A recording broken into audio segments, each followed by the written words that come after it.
Morning बच्चों, मैं शशांक त्रिपाठी आपका सभी का स्वागत करता हूं अपने चैनल मैथ सिंप्लीफाइड में। जैसे हमारे चैनल का नाम है उतने इजी तरीके से हम लोग मैथ पढ़ाते हैं यहाँ पे, ताकि आपको सब चीज़ें समझ में आ पाए। तो आज हम लोग डिस्कस करेंगे चैप्टर 5 की एक्सरसाइज 5.1 और इसका जो भी इंट्रोडक्शन या कॉन्सेप्ट थे जितने भी थे उसका एक वीडियो बना के उसका लिंक आपको इसके डिस्क्रिप्शन में मिलेगा। उसको देखिए, समझिए, जो भी कॉन्सेप्ट हैं, फार्मूले हैं, सब उसमें हमने दे रखे हैं, ताकि एक्सरसाइज सॉल्व करने से पहले आपको पता हो कि आपको क्या करना है, कैसे करना है। चलिए let's move to our exercise 5.1। Okay, हमारा जो ये एक्सरसाइज का जो पहला क्वेश्चन है वो है कि हमें इसमें in which the following situation does the list of numbers involve make an AP and Y. Question यही है कि जो सिचुएशन दी गई है आपको क्वेश्चन में, उसमें क्या ये जो लिस्ट ऑफ द नंबर जो है वो अरिथमेटिक प्रोग्रेशन है और क्यों है कि नहीं है तो क्यों है, दोनों चीजें इसमें।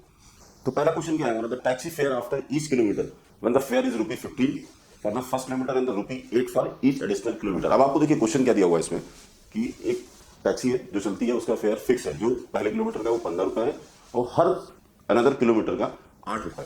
अब आपको इसमें ये चेक करना है कि ये एपी में है तो क्यों है, ये भी बताना है क्वेश्चन का आंसर। तो अब इसका हम सोल्यूशन निकालते हैं।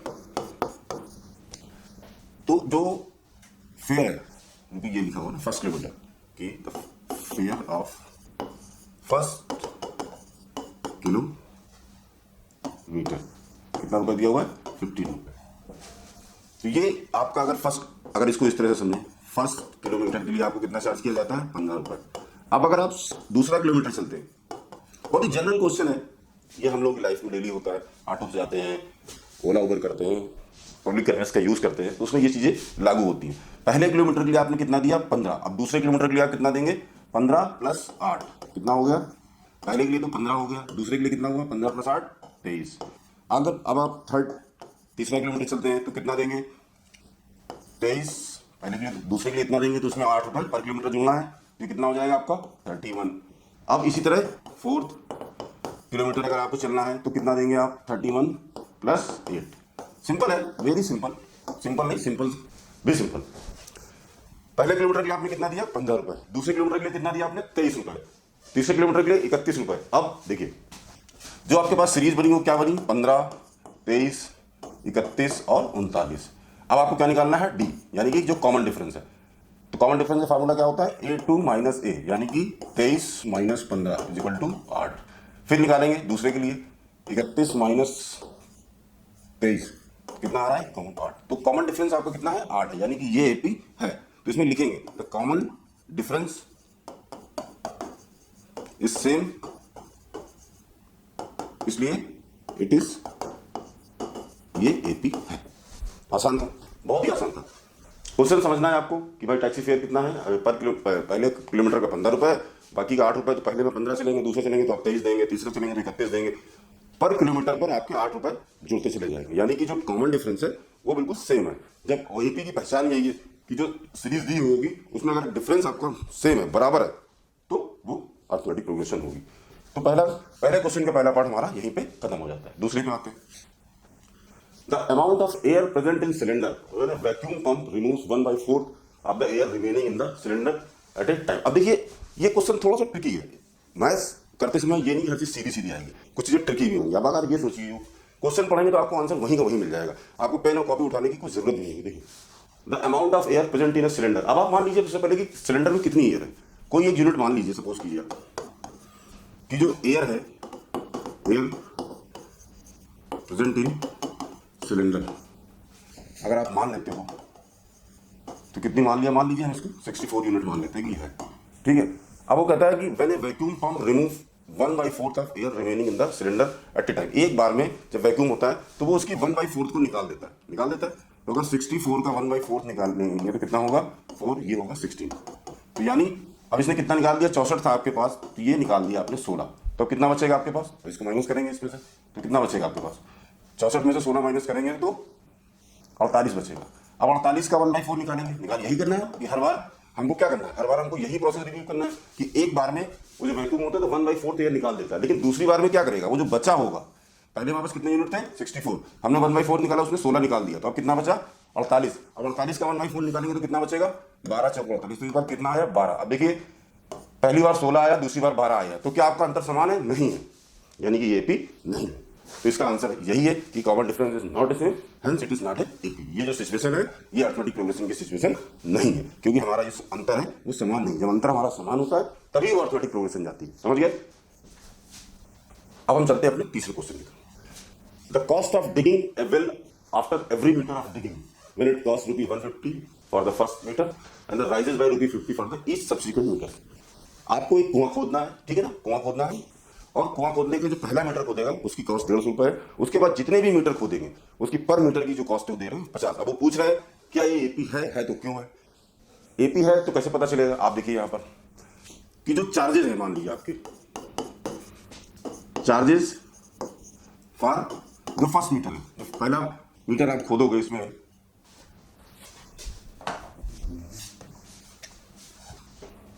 जो फर्स्ट मीटर आप खोदोगे यहाँ पे वो कितना होगा आपका? 150 होगा, ठीक है।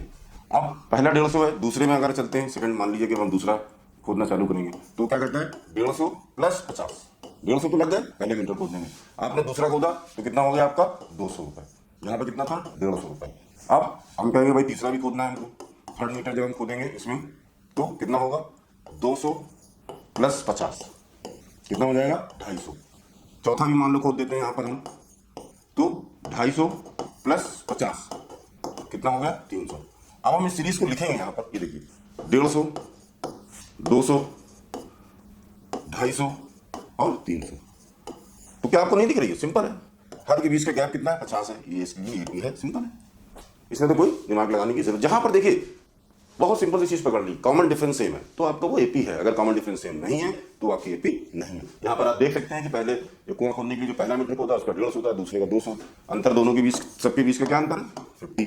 कॉमन डिफरेंस इज सेम, इसलिए जो आपका कॉमन डिफरेंस है वो क्या है? सेम है, हेंस इट इज एपी। लिखना जरूर है आपको, प्रॉपर स्टेटमेंट देना है वहां पर इस तरह के क्वेश्चन का। तो ये बहुत ही आसान क्वेश्चन था जो हमने सॉल्व कर दिया। अब इसका ये देखिए, the amount of money in the account every year when ₹10,000 is deposited at compounded interest at 8% per annum. अब देखिए, अगर कंपाउंड इंटरेस्ट का मतलब आप जानते हैं क्या होता है? कंपाउंड इंटरेस्ट का मतलब होता है चक्रवृद्धि ब्याज। चक्रवृद्धि का ब्याज का मतलब क्या होता है? सपोज कीजिए आपने किसी को 10 रुपए दिया, अब उस 10 रुपए में आपको एक साल में 5 रुपए ब्याज देगा, तो दूसरे साल पर एनम की बात करते हैं, 5 रुपए आपको ब्याज मिलना है, तो क्या हो जाएगा? आपकी जो वैल्यू क्या हो जाएगी? 15 हो जाएगी। जब दूसरे साल आपको इंटरेस्ट मिलेगा इसका, तो ये 15 पे मिलेगा, ना कि 10 पे मिलेगा। That is why that is called compound interest. Interest पर इंटरेस्ट जब मिलता है उसको हम चक्रवृद्धि ब्याज बोलते हैं, कंपाउंड इंटरेस्ट बोलते हैं। इसका ध्यान रखना है आपको।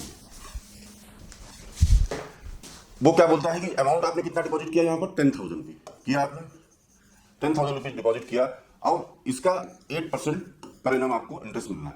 तो इसका अगर हम 8% निकालें तो क्या होगा? 10,000 इंटू 8/100, ये कट गए, ये कितना मिला आपको? 800 रुपये मिला। तो पहला आपका क्या था? देखिए आपके पास कितना था? 10,000 रुपये। जब फर्स्ट ईयर आपको इंटरेस्ट मिला वो कितना मिला? 800। तो अब आपका जो प्रिंसिपल हो गया वो कितना हो गया? 10,800। ये हो गया आपका, ये हो गया। अब जो इंटरेस्ट मिलेगा आपको इस पे मिलेगा, किस पे मिलेगा? इस पे मिलेगा। तो अगर हम इसका दूसरे साल की कैलकुलेट करते हैं 8/100, तो क्या मिलेगा? ये जीरो कट जाएंगे, इन दोनों को मल्टीप्लाई करेंगे तो हमें जो इसकी वैल्यू मिलेगी वो उसका हम कैलकुलेट करके निकाल लेंगे यहाँ पर। तो ये आ जाएगा 8×8 = 64, ठीक है, 6 ये और 8 ये। अब आपको दूसरे साल इंटरेस्ट कितना मिला? 800। पहले साल 800 मिला, दूसरे साल 864 रुपये मिला। अब देखिए यहीं पर आपको आपका आंसर मिल चुका है। वैसे इसकी एक और भी चीज है कि कंपाउंड इंटरेस्ट में आप चाहो तो, लेकिन आप चूंकि आपको करके दिखाना है इसलिए जरूरी होता है कि आप उसको स्टेप बाय स्टेप सॉल्व करें। तो पहले साल के लिए इंटरेस्ट कैलकुलेट किया, फिर हमने सेकंड ईयर के लिए किया। यहाँ पर आप लिखेंगे, मैं कहीं कहीं पर लिखता नहीं हूँ, लेकिन आपको स्टेटमेंट देना है। तो ये देखिए पहले क्या था आपका इंटरेस्ट? ये 800 था, दूसरे में 864 हुआ, तीसरे में ऑब्वियसली कुछ और ही निकलेगा, क्योंकि ये वैल्यू आपको 10,800 में ये जुड़ेगी। 10,800 10,800 प्लस 864, अब जो भी वैल्यू आएगी यहाँ पर उस पर हमको इंटरेस्ट मिलेगा। यानी कि हमारा जो डिफरेंस है वो क्या सेम है? नहीं है, यानी कि ये एपी नहीं है। सिंपल सी बात है। वैसे भी देखिए कंपाउंड इंटरेस्ट में कभी एपी नहीं बनेगी, बहुत सिंपल सी चीज है। इंटरेस्ट एक बार आपको इंटरेस्ट 5 रुपये मिलता है, फिर वो प्रिंसिपल में जुड़ता है, फिर उस पर इंटरेस्ट मिलता है, वो फिर प्रिंसिपल में जुड़ेगा। तो कंपाउंड इंटरेस्ट में जो इंटरेस्ट का जो कॉमन डिफरेंस है वो कभी सेम नहीं हो सकता। इसलिए आपका आंसर यही पे छिपा हुआ। अगर मान लीजिए ये मल्टीपल क्वेश्चन आते हैं जिसमें कि आपको 4 ऑप्शन दिए होते हैं, आपको चूज करना है, आपको उसमें कोई कैलकुलेशन करने की जरूरत नहीं है। अगर इस तरह के कभी भी क्वेश्चन आपके सामने आए कि जहां पर डिफरेंस कॉमन हो, ये कंपाउंड इंटरेस्ट हो, तो कभी भी कॉमन डिफरेंस आपका सेम नहीं होगा।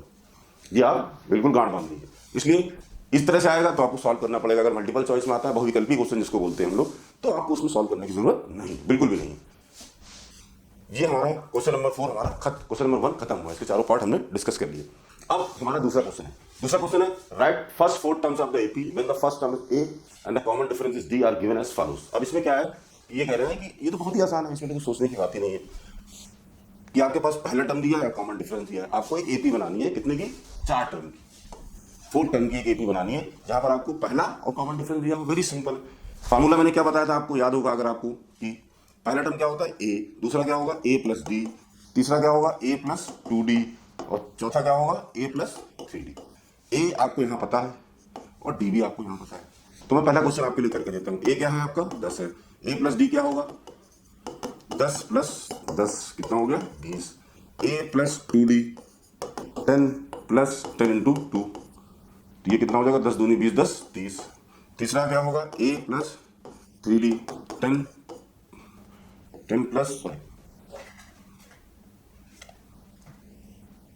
10 प्लस 3 इंटू 10, 10 30 10 40। अब देखिए आपको क्या मिली, उसने बोला 4 टर्म की लिखना है, तो 10 20 30 और 40, सभी का अंतर समान है, बीच में सबके 10 का ही गैप। तो ये हमारी एपी बन गई। इसी तरह से हमारा दूसरा क्वेश्चन भी है। दूसरा क्वेश्चन है जिसमें आपको ये देखिए, ये सब आईक्यू वाले क्वेश्चन आते देखिए। यहाँ पर किसी भी तरह की कंडीशन करने की जरूरत नहीं है। हमारी जो सीरीज होगी क्या होगी? -2 खत्म। क्यों? क्योंकि डी तो 0 भाई। अगर डी 0 है तो हमें ये सब करने की जरूरत क्या है? सिंपल है। हमारी जो सीरीज होगी, हमने इंट्रोडक्शन वीडियो बताया था, उसमें बताया था कि अगर डिफरेंस 0 है तब भी एपी रहेगी। क्यों? डिफरेंस समान है, इसलिए समान रहेगा तो बात वहीं की वहीं रहेगी। इसलिए इसका आंसर तो बहुत ही ईजी है, क्योंकि कुछ करना ही नहीं है आपको, कितना भी करोगे इसका यही रहेगा, कोई जो भी डिफरेंस है समान है। ये हमारा समाप्त होता है। एक्सरसाइज 5.1 का ये सेकंड पार्ट का थर्ड क्वेश्चन है। ये बहुत ही आसान है, इसमें कुछ भी नहीं करना है आपको। वही बात मैं दोबारा बार बार रिपीट कर रहा हूँ कि वही जो फार्मूला है हमारा कि ए 4 है तो ए प्लस डी, 4 प्लस माइनस का 3 कितना हो जाएगा? प्लस माइनस माइनस 1 आ जाएगा। ए प्लस 2d 4 माइनस का 3 इंटू 2 इज इक्वल टू, यहाँ पे क्या होगा? 4 3 2 6 प्लस माइनस माइनस, तो क्या होगा? माइनस का 2 आ गया। पहला टर्म ये है, दूसरा ये है, तीसरा ये है, चौथा a प्लस 3d, a 4 है प्लस 3, d की वैल्यू -3, तो 4 3 9 प्लस माइनस माइनस, ये कितना आ जाएगा? माइनस का 5। तो जो आपकी सीरीज बनी वो क्या बनी? 4 बनी, 1 बनी, -2 बनी और -5। This is the AP because difference is same. Difference क्योंकि ऑलरेडी आपको दे रखा है, हर उसके बीच में आप देखोगे -3 का ही गैप है। तो ये भी आपका, अब यहाँ पे आते हैं, ये हमारा चौथा क्वेश्चन है। हमें यहीं भी यहाँ पर भी वही काम करना है। बस आपको क्या करना है? कैलकुलेशन पे ध्यान देना है, प्लस माइनस है तो उस पर ध्यान देना। बाकी करना जो है वो बहुत ईजी है, इसमें कुछ भी कठिन नहीं है, जो ना समझ में आए या ना करे। तो ये हो गया डी, ये हो गया ए प्लस डी पहला पद, -1 प्लस हाफ क्या होगा? देखिए एक में आधा गया तो कितना बचेगा? आधा बचेगा। ये एक है, ये माइनस क्या है? ये आधा है, तो यहाँ माइनस का हाफ बचेगा। ठीक है। ए प्लस 2d -1 प्लस 2d, ये कट जाएगा तो क्या आ जाएगा? -1 और प्लस का 1 क्या हो जाएगी? 0 हो जाएगी। हो जाएगी 0। चौथा टर्म a प्लस 3d। देखिए कभी कभी क्या होता है ना, कैलकुलेशन देखने में बहुत आसान लगती है कभी, लेकिन जरा सा माइनस का प्लस माइनस साइन आपने मिस कर दिया तो आपका अर्थ का अलग निकल जाएगा। इसलिए साइन का बहुत ध्यान देना है। ये बात हमेशा याद रखनी है आप लोगों को कि साइन बहुत इंपॉर्टेंट है। कि ऐसा नहीं कि कैलकुलेशन करते समय आपने जरा से भी साइन का ध्यान नहीं दिया तो गड़बड़ हो सकती है। 3d 1/2, तो ये क्या हो जाएगा? -1 प्लस 3/2। अब इसका एलसीएम लेंगे हम, तो -2 प्लस 3 इज इक्वल टू, ये क्या हो जाएगा? 1/2 आ गया। अब आपका यहाँ से सीरीज अगर आप देखोगे तो बन चुकी है।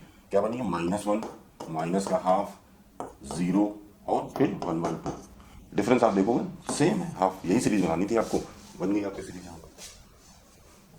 तो ये जो चैप्टर है, ये एक्सरसाइज है, बहुत इजी है, बहुत ही सरल है। अब देखिए यहाँ एक पॉइंट वाली आ गई, इसमें सिर्फ कैलकुलेशन का मैटर है। वो सिर्फ कैलकुलेशन चेक करनी है आपको अपनी, कि कैलकुलेशन बिल्कुल एक्यूरेट होनी चाहिए। एक्यूरेसी के ही नंबर होते हैं मैथ में। यहाँ भी वही आपको काम करना है। ए कितना दिया हुआ आपका? 1.25।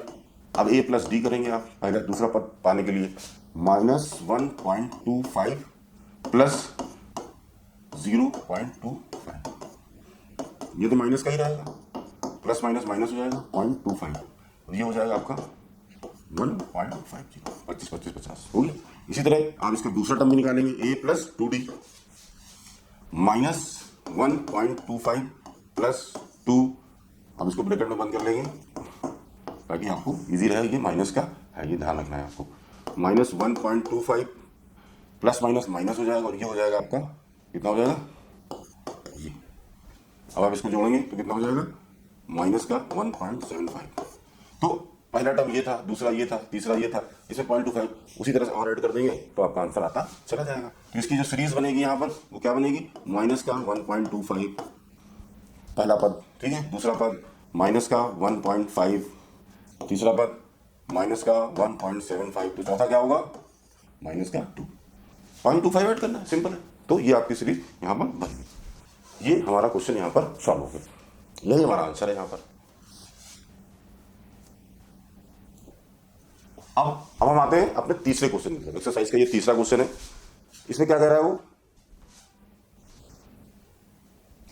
कि for the following APs right the first term and the common difference. आपको यहां पर इससे पहले वाले क्वेश्चन में क्या था, आपको ए दिया हुआ था और डी दिया हुआ था, आपको एपी फॉर्म करनी थी। यहां पर उसने एपी दे दी है, आपको ए और डी निकालना है। आपको यहां पर ए और डी निकालना है। तो यहां पर देखिए सोल्यूशन पहले पार्ट का ए क्या है, ए तो हमेशा सीरीज का पहला पद होता है एपी का, इसमें तो कोई कंफ्यूजन नहीं है। अब दूसरा पद क्या है आपका 1 है। आपको अभी तक क्या करते थे आप ए प्लस डी निकाल के आप दूसरा पद निकालते थे। यहाँ पर आपके पास दूसरा पद दिया हुआ है, ठीक है, ए भी दिया हुआ है 3 plus d is equal to 1, यही दिया हुआ है आपको। यही करके आप क्या करते थे, आप जब करते थे क्या, अगर दूसरा पद निकालना हो तो ए प्लस डी, ए में कॉमन डिफरेंस जोड़ देते थे, दूसरा पद आ जाता था। यहाँ पर आपको दूसरा पद पता है, कॉमन डिफरेंस नहीं पता है, आपको वो निकालना है। तो ए हमारे पास है, दूसरा ए प्लस डी कितना आएगा, ये हमारा 1 आएगा, ये खुद कह रहा है दूसरा पद। यहाँ पर अगर हम डी निकाल लेंगे 1 3 इधर जाएगा तो माइनस का हो जाएगा, तो डी क्या हो जाएगा हमारा माइनस का 2। अब आप देखिए, आप चेक करिए कि आपका ये जो डी है वो सही है कि नहीं है। देखिए ये एक्सरसाइज ये दी हुई है आपको 3 पहला पद है, इसमें -2 करेंगे तो 1 आएगा, फिर करेंगे तो -1 आएगा, फिर -3 आएगा। ये आप यहाँ भी चेक कर सकते हैं। देखिए चेक करके मैं आपको बता रहा हूँ, 3 है पहला पद है, आप नॉर्मल क्या करते हो, ए प्लस डी करते हो, जिसको जोड़ते हो, लेकिन ये माइनस में है तो ये माइनस हो जाएगा, प्लस माइनस माइनस 3 में हो गया 1। फिर 1 में आपने -2 ऐड किया तो कितना हो जाएगा आपका, देखिए -1 आ रहा है तो -1 आ जाएगा। फिर -1 में आप -2 ऐड करोगे क्या आ जाएगा -3, यानी कि ये आपको यहाँ पर क्या लिखना है पहला पद। तो यहाँ पर आप आंसर लिखोगे कि ए आपका 3 है और जो डी है वो क्या है -3, ये आपका आंसर हो गया है। उसी फार्मूले की मदद जिससे हम दूसरा पद निकालते थे, उसी फार्मूले से हमने डी निकाल लिया। यहाँ पर सिंपल है, सेम यही एक्सरसाइज यही क्वेश्चन यहाँ भी करना है हमको। ए कितना है -5, ठीक है। अब ए प्लस डी दूसरा पद क्या आएगा -1, ये खुद दिया हुआ। ए यहाँ पर कितना है आपका -5 है, डी आपको निकालना है तो -1, डी 5 उधर जाएगा तो क्या हो जाएगा प्लस का हो जाएगा, तो डी क्या आया आपका 4 आ गया। अब आपको चेक करना है कि ये सही है कि नहीं है, आप चेक भी कर सकते हो। इसी स्क्रीन में इसको जोड़ते हुए चले जाओगे जैसे हमने यहाँ पे किया है। देखिए मैं करके दिखा देता हूँ आपके लिए। -5 प्लस 4 कितना आएगा आपका -1, देखिए आ गया। -1 प्लस का 4 कितना आएगा, प्लस बड़ा है तो 3 आएगा, ये देखो आ गया। फिर 3 में 4 कितना आएगा 7, ये आएगा। तो आपको यहाँ पर लिखना है कि आपका जो पहला पद है वो आपका -5 है और जो डी है वो क्या है 4 है, दैट इज योर आंसर। बहुत ही आसान एक्सरसाइज है, बस केवल क्या है आपको कॉन्सेप्ट क्लियर होने चाहिए। कॉन्सेप्ट का वीडियो डिस्क्रिप्शन में आपको मिल जाएगा, पहले आप उसको देखिए, फिर उसके बाद एक्सरसाइज को सॉल्व करिए, बहुत ही इजीली सॉल्व हो जाएगी, इसमें कुछ भी ऐसा नहीं है। ये हमारा पहला दूसरा क्वेश्चन हो गया। अब हम चलते हैं अपने तीसरे और चौथे क्वेश्चन की तरफ। यहाँ पे क्या हो रहा है वही चीज है, आपको पहला पद और डिफरेंस कॉमन डिफरेंस को निकालना है। तो यहाँ पर पहला पद क्या है, a इज इक्वल टू 1/3। दूसरा कैसे निकालेंगे, a plus d is equal to 5/3। A क्या है 1/3 plus d is equal to 5/3, तो d 5/3 माइनस 1/3 5 माइनस 1 3 4/3, तो आपका d क्या आ जाएगा 4/3। अब आपको चेक करना है, चेक कर सकते हो, बिल्कुल चेक कर सकते हो।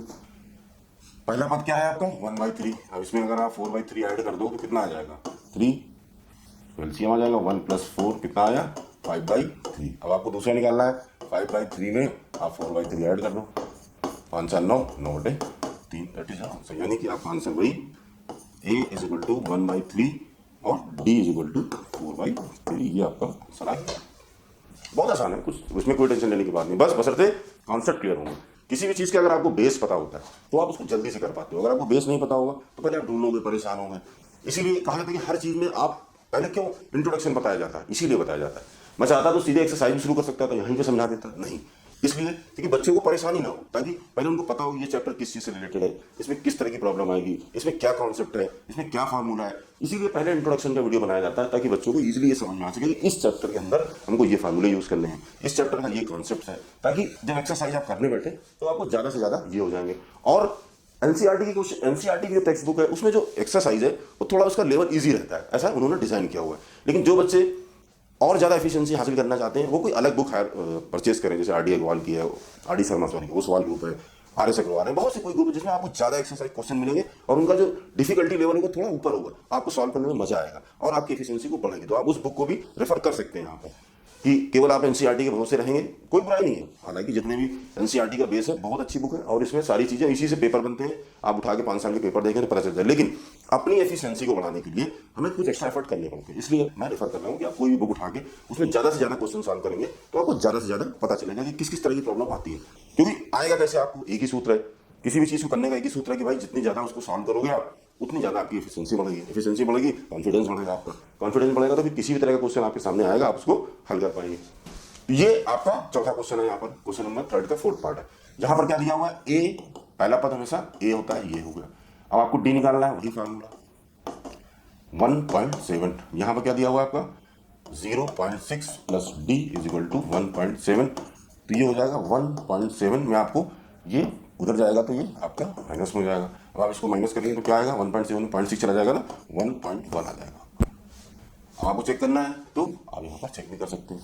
देखिए आपका ए क्या था, पहला नंबर था आपका वो कितना था 0.6, अब आप इसमें 1.1 ऐड करें तो कितना आ जाएगा 0.6 0.7 1.7।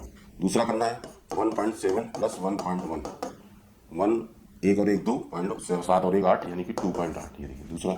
तीसरा भी कर सकते हो आप 2.8 प्लस 1.1, ये 2 1 3 8 1 9 3.9, यानी आपका क्वेश्चन बिल्कुल सही, कोई भी परफेक्ट। यहाँ आपने चेक भी कर लिया कि जो सीरीज है उससे हमारा सेटिस्फाई हो रहा है नहीं, वेरीफाई कर लिया आपने एक तरह से, तो ये क्वेश्चन हमारा यहाँ खत्म होता है।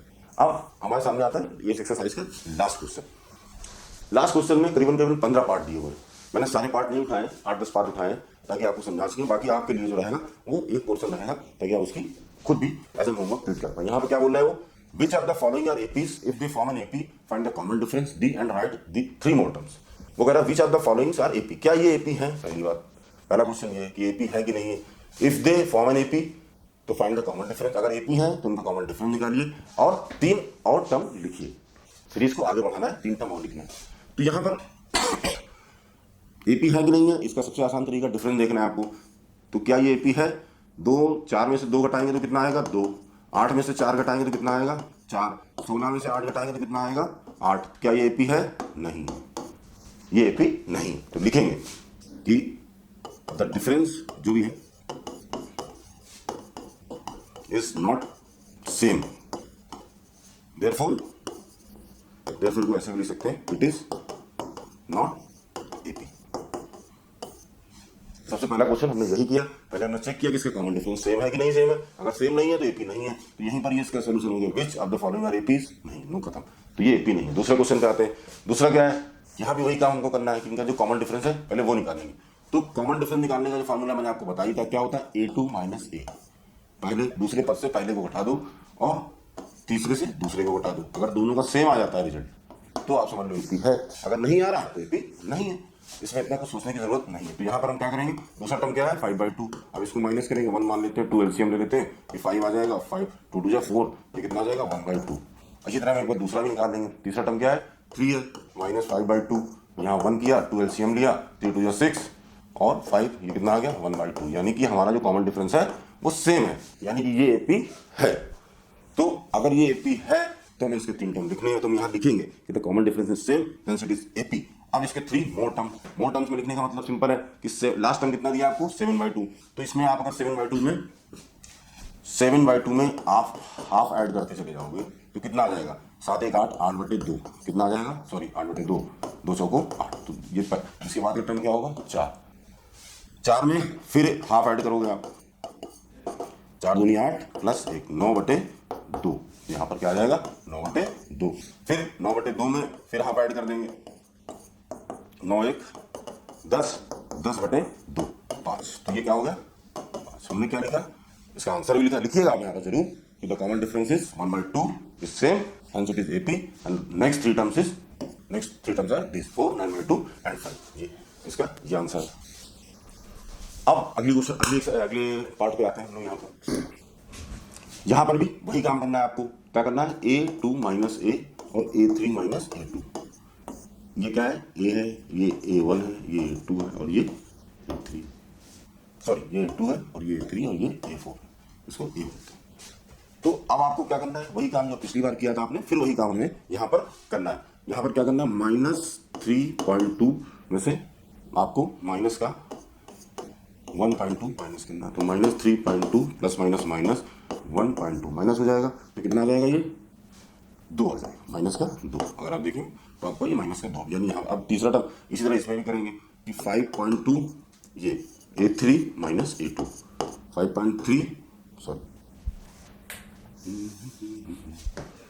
अब हमें क्या करना है, दूसरा भाई डिफरेंस सेम है, इसके लिए मैं एटलीस्ट 2 टर्म तो हमें सॉल्व करने पड़ेंगे। पहला टर्म हमने सॉल्व किया, यहाँ पर हमने क्या सॉल्व किया, A2 माइनस A। अब यहाँ पर हम क्या सॉल्व करेंगे, A3 माइनस A2। A3 क्या है आपका 5.2 माइनस का, और माइनस ये क्या है, माइनस का 3.2 minus 5.2 plus minus minus plus 3.2। तो 5 में 3 घटेगा तो कितना बचेगा, 2 बचेगा, तो माइनस का 2 आ जाएगा। यानी कि हमारा जो डिफरेंस है वो सेम है। तो डिफरेंस अगर हमारा सेम है तो हमें करना क्या है, अगले 3 टर्म निकालने हैं। ये है -7.2। अब अगले टर्म निकालने के लिए क्या करते हैं, हमें ऐड करना होता है सिंपल सा। यहाँ पर हमारा डी है माइनस का 2 प्लस माइनस का 2 करेंगे तो क्या हो जाएगा, -7.2 प्लस माइनस माइनस 2, ये कितना आ जाएगा, माइनस का 9.2, माइनस का 9.2। देखने में लग रही है आप यहीं से जोड़ते हुए चले जाओगे, 9 तो 11 और दूसरा क्या होगा 11.2 होगा माइनस का, तीसरा क्या होगा माइनस का 13.2। तो ये आपकी सीरीज बन गई। यहाँ पर ये कर लिया आपने।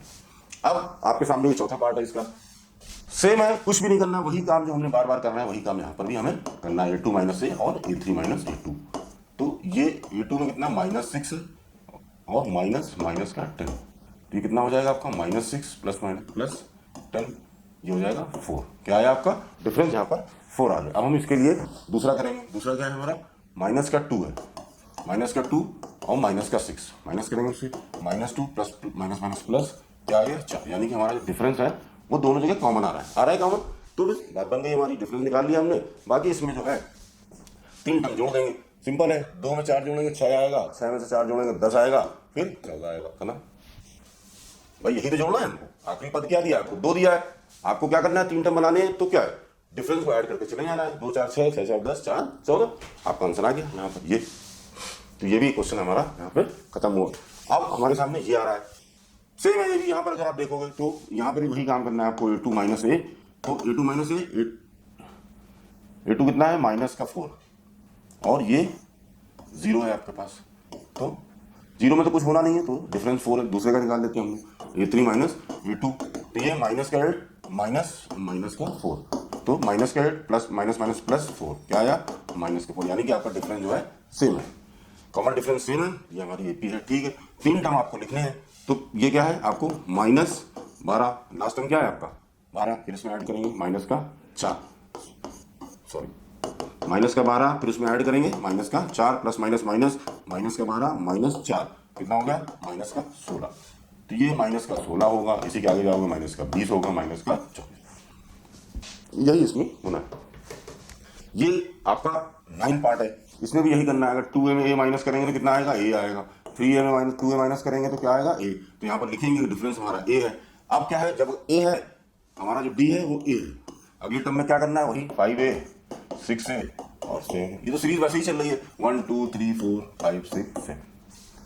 तो ये जो हमारी एक्सरसाइज है, इसके 5-6 पार्ट और भी हैं, वो आप लोग एज एन होमवर्क करेंगे। अगर कोई समस्या होगी तो कमेंट बॉक्स में आप लोग लिख के बताएंगे इसका आंसर ये है। कोई होगा तो मैं उसमें वहाँ पर आपको आंसर करूंगा। तो ये जो एक्सरसाइज है 5.1 हमारी यहाँ पर खत्म हो जाती है पूरी की पूरी। ये हमने यहाँ पर सॉल्व कर दिया।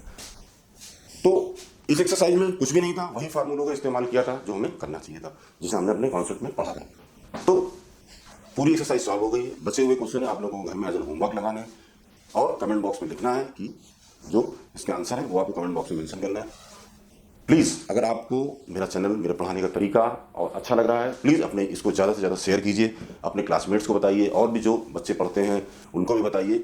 और चैनल को सब्सक्राइब कीजिए। Thank you.